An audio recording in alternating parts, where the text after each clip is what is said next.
actually my second time filming this, because the first time it deleted itself. Fun. But like I said, we are in Austin, Texas at the United States Grand Prix at the Circuit of the Americas, or COTA. And frankly,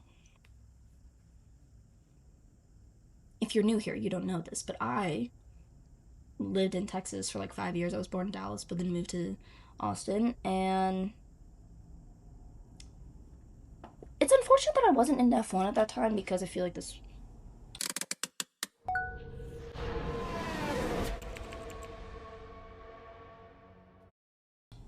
But let's get started. Hopefully this will run well, because I've already done it. Okay, so this circuit is 5.513 kilometers long with 56 laps in the Grand Prix and 19 laps in the sprint. There are 20 turns in total with a top speed of 344.7 kilometers per hour. The lap record is held by Charles Leclerc. I forget the actual time, but I'll put that on the screen. But yeah, there were lots of livery changes brought to this weekend.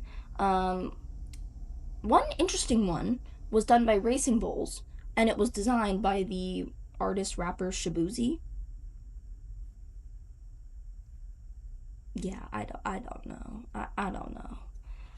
Frankly, it's kind of ugly, but what? Who said that? Who said that? I also did the Red Bull opening and everything in the other clip that got deleted, so. In free practice 1, Isaac Hadjar cuts the corner. Valtteri Bottas is in the Mercedes garage, and Valtteri Bottas is currently the Mercedes reserve driver and was a Mercedes driver for a really long time, but he is one of him and Sergio Checo Perez, are the drivers for Cadillac Formula One team, joining next year. Esteban Ocon goes onto the Esteban Ocon has braking issues and goes into the gravel, and Yuki has a moment between turns 3, 4, and 5. And due to this being a sprint weekend, it goes free practice. On Friday, it goes free practice, sprint qualifying, Saturday, sprint, break, qualifying, Sunday, Grand Prix. Okay? One of the guys I'm dating is at COTA right now. I have never been more jealous in my life. Like, I don't care if he was fully dating another girl. That's fine. I'm just jealous that he's at COTA. I don't care if he's making out with a different girl. Give me that. Give me the grandstand pass. I don't care.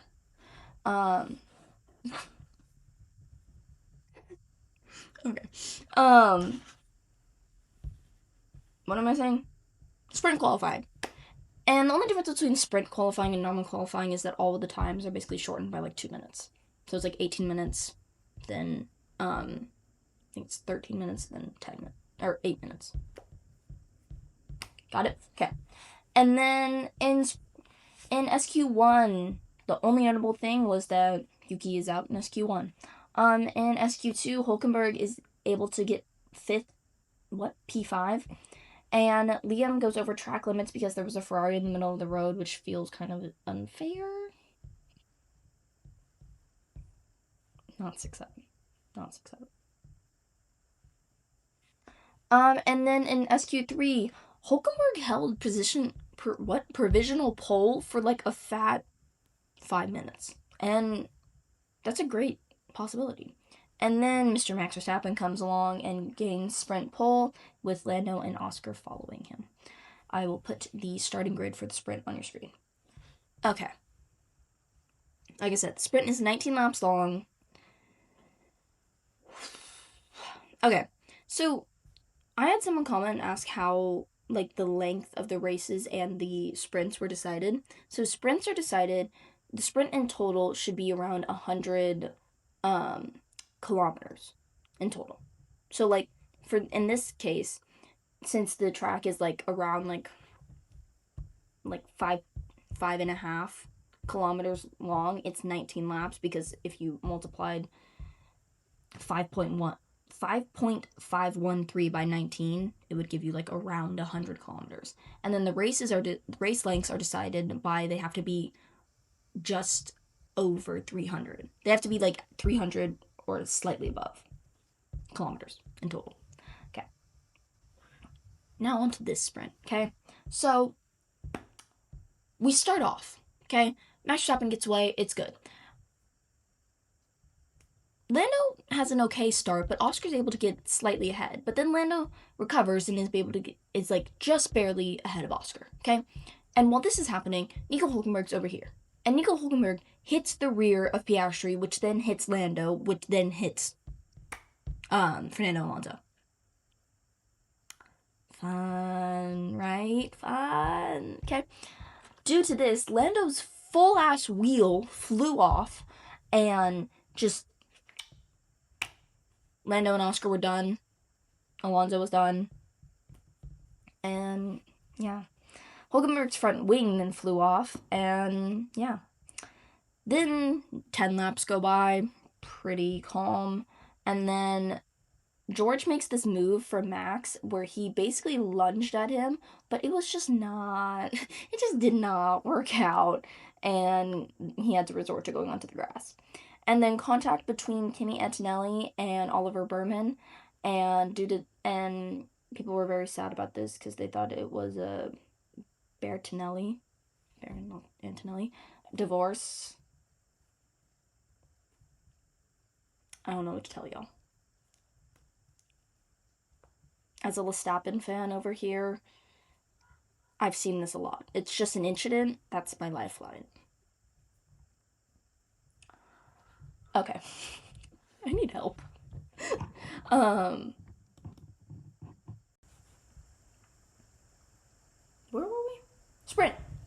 Okay. And due to the Antonelli-Behrman contact, there was a safety car, and then Stroll and Ocon have contact, and basically Esteban is chilling, and Stroll just his right rear. Ocon spins out, Esteban out. Esteban out, Stroll out. Okay, and then we get to qualify. I'll put the sprint results on your screen. Then we get to qualify. Okay, Q1, red flag. Isaac Hadjar goes into the wall at turn 6. He basically just spun and then his rear into the tire. So, not great. Alex Albon has his time deleted because of track limits on turn 15. And that's all I have for Q1. And then I have literally no notes for Q2. And then in Q3, I said I believe Max is going to get pole with 1 lap. And he did. Max Verstappen achieved pole, provisional pole, with Lando following and Leclerc in 3rd. I'll put the starting grid on your screen. Okay. We get to the Grand Prix. The tire types for this whole weekend, but the tire types are C4, C3, and C1. Once we get onto the grid, Leclerc was on softs. Interesting racing strategy. I think they wanted him to be able to get some traction and get off the racing line pretty immediately. Another thing that I really loved was that the Red Bull pit crew was in cowboy hats. I love it when they get into it. And the trophies are really pretty. They look like a longhorn, and I'll put them on your screen. It's lights out and away we go. Charles was able to get in front of Lando. There were lots of what? There was lots of dust on the track. Then there was a yellow flag because Alexander Albon was going slowly, and he was going slowly because of a spin after contact with Gabriel Bortoleto. And it was then cleared, but Alex was limping and had to go to the pit. Okay? And then on turn 15, Carlos attempts to go on the inside of Kimi Antonelli and fucked them both, basically. When it comes to overtaking on the inside or even on the outside, you need to be half a car's length. So, if this is car A and this is car B, if I'm going to try and overtake him, say I'm this one, I need to be at least here on the car to continue my overtake without pulling out in braking. This only applies when you're going into a turn. So this doesn't apply like on a straight, but like say this is like perfect example of this. I'll show you what happened with my tweezers and my eyebrow shaver, okay? This is Kimi, okay? This is Carlos. They're going into turn 15. And Kimi is on his merry way. And Carlos thought he had room and thought he could get through he couldn't, and he hit Kimi. Kimi then spins but was able to keep the car going. Carlos is out, and a virtual safety car happened due to this, and Carlos DNF. I do believe they didn't say, but I would kind of be surprised if he didn't get a penalty for that, because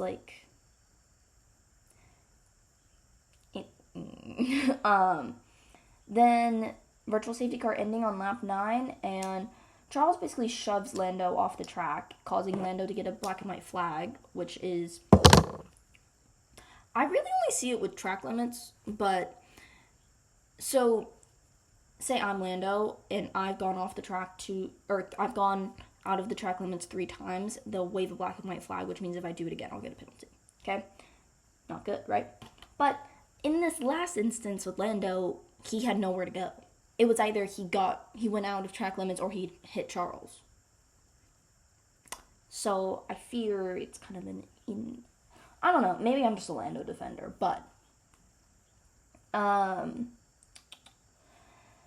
yes, the Ferraris were then fighting each other. Leclerc pits, and Stroll was the only one left on softs at that point, and we got halfway through the race, and Piastri pits onto softs. Ollie tries to go on the inside of Yuki, and then has to go on the grass because Yuki moved under braking. This is once again in the apex of a turn. So Yuki is turning, and he was braking, and then he moved in a bit because I'm guessing he saw Ollie try and come in, and he moved in, and Ollie had to just onto the grass, and not good for him. Either way, Lando was hunting Charles, and Lando was able to get into second, and then the Alpines were fighting each other, and were told to hold positions, but clearly weren't listening, and surprisingly there was no contact, so it was fine. But Mr. Max Verstappen won the United States Grand Prix of 2025, and yeah. I mean, my thing is that I feel like Max is fully in contention for the championship. I mean, the likelihood of it, low. But it's not 0. And you can never doubt Max Verstappen because he's Max Verstappen. He'll find a way. So, I fear I stand by my canceled king. Standing by my canceled king would be Lando, because everyone hates Lando. But everyone hates Lando because he's doing well. No one would hate Lando. Think about 2 years ago when, him even getting points was rare. Lando didn't have anywhere near as much haters. People just hate him because he's doing well. Same with Max. Everyone loves Max now because he's not whooping all the other drivers' asses. I mean, he is now, but, he's not doing it race after race after race after race again. So, I think people just don't like Lando because they're stupid. No, because they just don't like to see someone win. People don't like to see other people happy. Let's be so fucking for real. That's literally people don't want to see someone achieve things that they could never achieve. And I stand by what I said. Speaking of Lando, his Monster collaboration launched in the United States. I will not be drinking it because I do not want to look like that kid in the Lorax when you shake him and then he lights up, because I swear I think that'll happen if I drink this. But yeah, it looks just like his helmet. It's very cute. And the Hot Wheels collab with F1 finally dropped. And yeah. I don't really have anything else to say. I'll see you guys next week, hopefully, if you stay tuned. I'll see you guys next week in Mexico. And make sure to like, subscribe, and hit that share button if you please, and turn on all notifications so you never miss when I upload. And you should go check out my interview with British endurance driver Maxwell Dodds. Him and his team, Ligier Racing Championship, just won. And yeah, I'm so incredibly proud of him, and you guys should go check out our conversation because he's cool. And either way, I love you all. Make decisions, don't do bad things, and roll the outro.